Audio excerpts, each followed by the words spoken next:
Well, today the Guyana National Bureau of Standards, we have a stakeholders consultation, basically to sensitize the key stakeholders on the CDB CART Fund project, which is a project funded by CDB to strengthen the capabilities of testing laboratories across the Caribbean.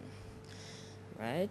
All the labs that are facilitating export of products out of CARICOM countries to access European markets and other international markets will benefit from this project.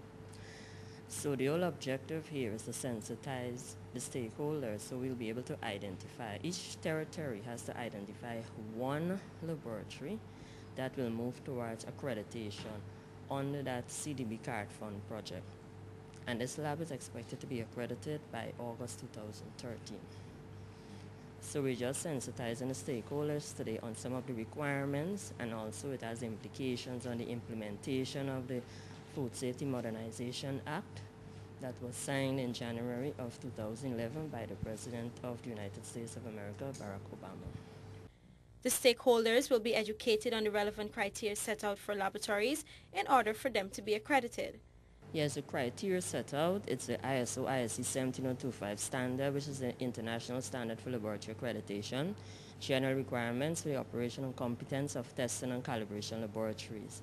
So we would have designed a checklist, set out the criteria from that standard, as well as some additional criteria that the lab will have to meet.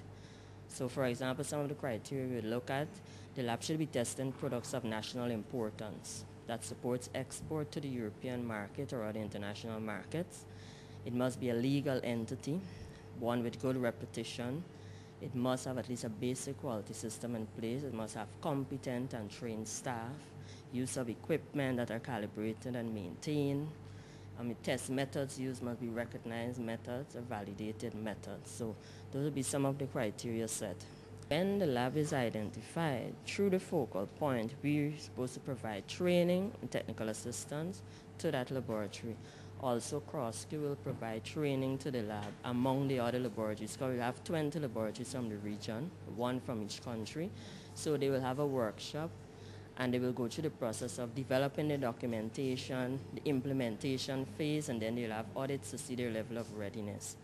So by the end of this year, they should select the 3 laboratories out of 20